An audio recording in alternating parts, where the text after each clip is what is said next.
we will repeat again the questions that I have chosen randomly from the vocabularies and then summary points and also from the homework.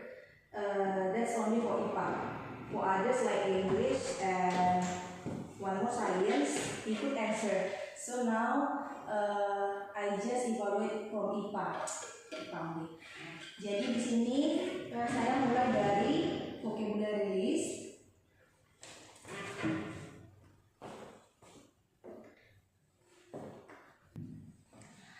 Okay, so the question is okay. I would like to know. Oh ya, ini Pak ya, kalau kelasnya saya. Apa itu klasifikasi, Miss? Klasifikasi adalah pengelompokan makhluk hidup berdasarkan ciri-cirinya, Miss. Jadi jika ada ciri-ciri yang sama, kita bisa mengklasifikasikan makhluk hidup ke dalam jenis yang sama. Seperti di dalam IPA ini ada 5 kingdom, misalnya kingdomnya itu ada animalia, plantae, ada monera, ada protista, dan ada bumi. Seperti itu. Oke. Plantae ini apa sih, Miss? Plantae adalah kingdom tumbuhan, jadi semua tumbuhan dimasukkan ke dalam kingdom plantae. Termasuk itu apa itu?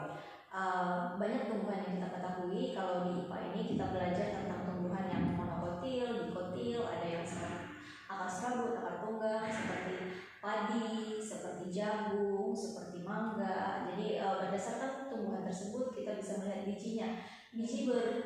Tumbuhan berbiji 2, artinya bijinya bisa dibelah 2 seperti mangga. Tumbuhan berbiji 1 seperti padi itu tidak bisa dibelah seperti itu. Jadi itu kita kelompokkan berdasarkan bijinya, berdasarkan jenis daunnya seperti itu. Jadi itu disebut dengan plantae ya? Itulah kingdom plantae. Kingdom plantae ya. Animalia itu bagaimana, Miss? Kalau animalia itu masuk ke dalam kingdom hewan, Miss. Semua jenis hewan kita masukkan ke dalam kingdom itu. Termasuk seperti kucing. Pokoknya segala jenis hewan kita masukkan ke situ. Oke, spesies. Spesies artinya adalah jenis makhluk hidup yang memiliki kesamaan yang mereka itu bisa kawin dan menghasilkan keturunan. Jadi seperti kalau di IPA itu kita bisa mengawinkan lion dengan tiger, singa dengan harimau. Anaknya itu mereka masih di dalam satu rumah, satu kingdom, satu jenis, sehingga mereka bisa dikawinkan. Tetapi kalau dia tidak satu spesies, kita tidak bisa mengawinkan mereka. Misalnya ayam dengan kodok itu tidak bisa seperti itu. Jadi spesies adalah jenis makhluk hidup yang dapat kawin karena memiliki kesamaan. Oke. Kunci determinasi. Kunci determinasi adalah cara mengelompokkan makhluk hidup berdasarkan kesamaan mereka. Seperti kita mau menggolongkan jenis burung pemakan daging, misalnya burung pemakan biji-bijian. Jadi dalam kunci determinasi ini, misalnya ada hewan nih, nama burungnya misalnya elang. Kita harus membuat beberapa pertanyaan. Apakah burung ini memakan daging? Jawabannya yes atau no. Jawabannya ya atau tidak. Nah, kita ambil satu burung lagi. Misalnya burung merpati. Apakah burung ini juga pemakan daging? Yes atau no. Jadi ketika jawaban mereka itu banyak yang sama, itulah yang bisa kita gunakan untuk menggolongkan si burung ini ke dalam kelompok yang sama. Itu namanya kunci determinasi. Kunci determinasi. Jadi di dalam kunci determinasi itu lebih ke ada apa namanya itu? Eksperimen? Bukan eksperimen, kayak ada garis-garisnya gitu loh, pengkelompokannya gitu, yes, no, yes, no-nya gitu. Jadi kita lihat kuncinya, oh ini satu kunci, sama-sama memakan daging, oh ini dari situ bisa disimpulkan. Iya, itulah yang membuat si ilmuwan ini bisa menentukan, oh ini masuk ke herbivora ya, ini masuk ke omnivora. Oke, baik, kita beralih ke summary point IPA ya. Oke. Coba jelaskan tentang monera ini. Monera, ini ada monera ini. Oke, jadi monera ini salah satu kingdom yang dari 5 kingdom tersebut. Di dalam monera ini makhluk hidupnya itu adalah bakteria yang bersifat prokariota. Jadi prokariot itu artinya dia memiliki dinding sel. Kalau eukariot itu tidak memiliki dinding sel. Di dalam meneliti bakteri ini sebenarnya tidak bisa kita lakukan dengan mata telanjang kasat mata, Jadi dalam penelitian ini si ilmuwan memiliki beberapa alat-alat khusus untuk menggabungkan si bakteri eukariot itu bakteri prokariot itu ke dalam satu kelompok. Kita harus melihat dinding selnya. Jadi tubuh kita itu terdapat dari ribuan sel. Tapi tidak semua punya dinding sel. Inti sel maksudnya inti sel. Inti sel itu yang di tengah-tengah. Ada dia yang makhluk hidup. Dia selnya itu terdiri dari beberapa sel, tapi nggak ada intinya. Kalau manusia punya inti sel. Punya inti sel dan terdiri dari ribuan lagi sel-sel lainnya. Seperti itu. Jadi kalau di IPA itu digambarkan seperti bulan seperti itu. Itulah yang di tengahnya, itulah yang disebut sebagai inti sel. Seperti itu. Sel itu hampir sama dengan urat bukan? Bukan, Miss, beda lagi. Bukan urat, lebih kecil lagi dari kecil. Sebenarnya saya juga belum pernah melihat ya bagaimana serabnya atau apa. Bisa dibilang atau jaring-jaring darah itu ya? Seperti jaring-jaring ya, seperti kalau pernah memotong air terpotong tangan kita seperti itu. Kayaknya nggak bisa dilihat dengan kasat mata sih. Bisa. Karena pun digambarkan dia itu kecil. Sangat halus. Kalau protista ini saya bingung nih, apa yang beda prokariot sama eukariot? Seperti yang saya bilang tadi, kalau prokariot itu memiliki inti sel, kalau yang eukariot itu tidak memiliki inti sel. Kalau eukariot ini kita temukan di air, ini hewan, bukan eukariot. Dia tidak masuk ke hewan, Miss. Jadi kalau hewan itu animalia, memang disebutlah dia protista seperti itu. Jadi bukan hewan, bukan tumbuhan. Jadi ini organisme aja. Iya, organisme yang dia tidak yang hidup di air saja. Hidup di air saja. Apakah itu bisa dimasukkan ke amoeba atau beda ya? Amoeba masuk ke situ nggak ya? Amoeba. Beda dia lagi. Beda lagi, Miss. Mungkin masuk ke fungi. Fungi juga bukan. Beda fungi kan beda rumah lagi. Gitu. Oke, nanti kita coba cari ya. Oke.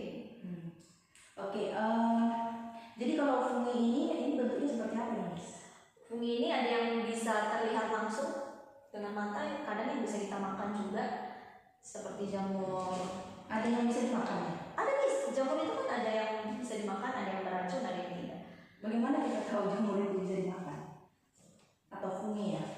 Fungi itu bagaimana kita tahu jamur itu bisa dimakan?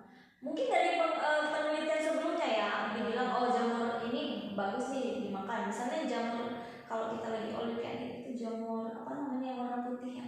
Jamur apa namanya itu? Jamur paku bukan? Bukan, jamur yang kemarin sempat dilarang.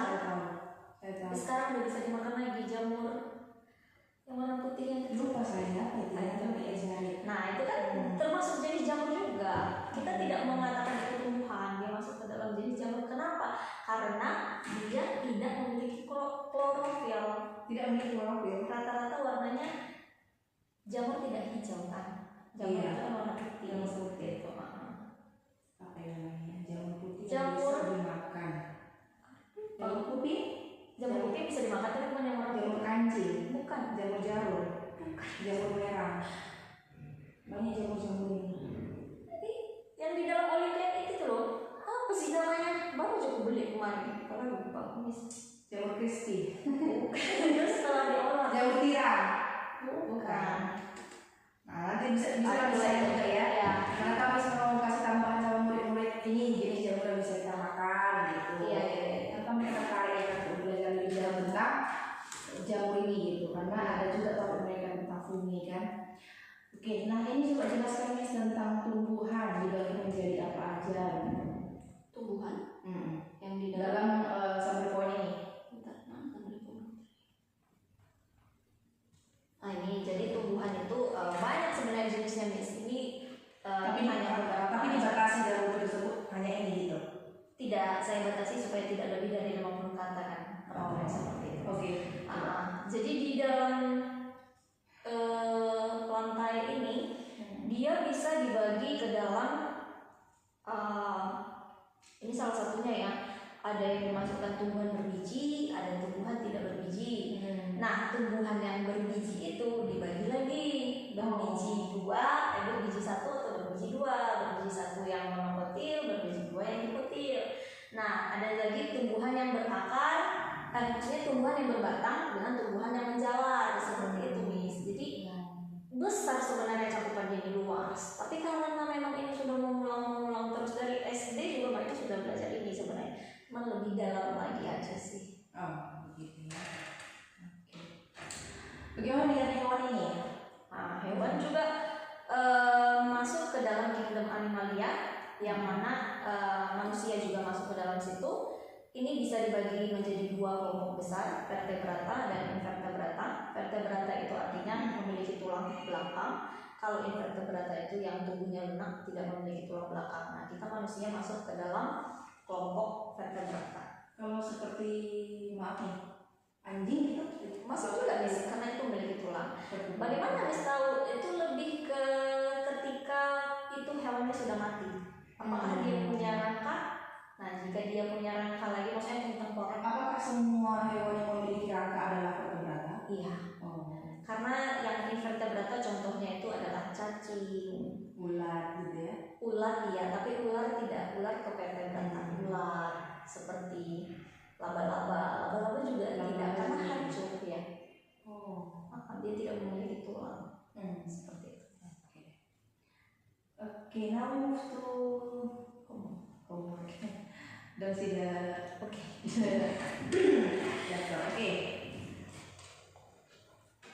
IPA. Actually only IPA in English. That means ya.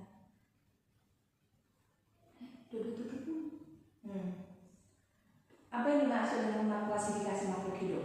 Klasifikasi adalah cara untuk mengelompokkan makhluk hidup berdasarkan ciri-ciri yang sama sehingga memudahkan manusia atau ilmuwan untuk belajar tentang makhluk hidup yang ada di bumi ini. Siapa yang mengembangkan kumpulan makhluk hidup ke dalam 5 kingdom? Di dalam IPA dan sains sebenarnya beda, Miss. Makanya kemarin saya jawabnya Carlinius karena saya ingatnya sains. Ternyata ini IPA, di sini di IPA ini tentang si Robert Whittaker. Di IPA ini si Robert ya? Gimana si Robert? Tapi di sains si Charles. Carlinius. Oke. Beda dia. Makhluk hidup yang tidak memiliki ciri-ciri seperti makhluk hidup lainnya itu termasuk dalam kategori apa? Makhluk hidup yang tidak memiliki ciri-ciri Seperti makhluk hidup lainnya, misalnya tidak dapat bergerak gitu. Termasuk dalam kategori apa itu? Apakah itu hewan atau mikroorganisme, benda mati atau tumbuhan? Makhluk hidup yang tidak memiliki ciri-ciri seperti makhluk hidup lainnya, misalnya tidak dapat bergerak. Oh, yang tidak dapat bergerak itu tumbuhan. Karena kan key-nya di situ makhluk hidup kan, makhluk hidup ya, tumbuhan bisa. Apa tujuan utama klasifikasi makhluk hidup? Yaitu supaya kita lebih mudah memahami, supaya kita lebih mudah mempelajari si makhluk hidup tersebut. Sama seperti kita masuk ke supermarket, kenapa sih harus ada tempat susu, tempat masak, tempat bangunan, bahan-bahan bangunan itu untuk kita lebih gampang mempelajarinya. Atau lebih gampang mengetahui sejarahnya juga. Untuk mempermudah sih tujuannya. Oke. Jadi apakah paus termasuk dalam golongan ikan? Paus termasuk ke dalam golongan mamalia. Karena dia bisa melahirkan, sedangkan ikan bertelur. Bagaimana dengan hiu? Apakah itu bertulang belakang atau tidak? Yes, hiu bertulang belakang. Apakah jamur termasuk dalam kelompok tumbuhan? Jamur termasuk dalam bumi. Ya. Apakah sistem klasifikasi yang digunakan oleh Robert Whittaker itu masih digunakan hingga saat ini? Yes, di dalam IPA ini masih digunakan saat ini. Berarti di sains tidak disinggung tentang Robert. Iya, beda. Kalau sains itu 4 kingdom. Oh. Kalau IPA 5 kingdom. Makanya setelah saya pelajari, beda. Sekarang jadi kita bingung. Iya, padahal IPA dan sains. Atau mungkin belum update kali di sains. Tapi bukunya yang terbaru. Buku tahun Oke, bagaimana yang tahu ciri-ciri makhluk hidup itu? Ciri-cirinya, contohnya misalnya ciri-ciri makhluk hidup. Ini ada suaranya. Itu pertanyaannya ya? Iya. Bagaimana kita tahu ciri-ciri makhluk hidup? Ciri-ciri makhluk hidup. Sebutkan satu. Dengan cara penelitian, dengan cara meneliti si misalnya ada suatu makhluk hidup nih. Makhluk hidupnya kita nggak tahu nih apakah ada tumbuhan atau ada hewan. Nah, kita lihat apakah dia bisa bisa bergerak. Apakah dia bisa bernafas? Yes, dia bisa bernafas. Nah, bisa lah kita golongkan. Jadi untuk IPA ini ya, bagaimana kita mengetahuinya? Tentunya dengan metode ilmiah, dengan adanya penelitian. Harus ada penelitian ya. Iya. Makanya dibilang ilmuwan ya karena mereka meneliti. Oke, baik. Saya kira cukup enough for today ya. Based on the second evaluation that we have done for today, so you pass in the second evaluation. Thank you, Agnes, for the time.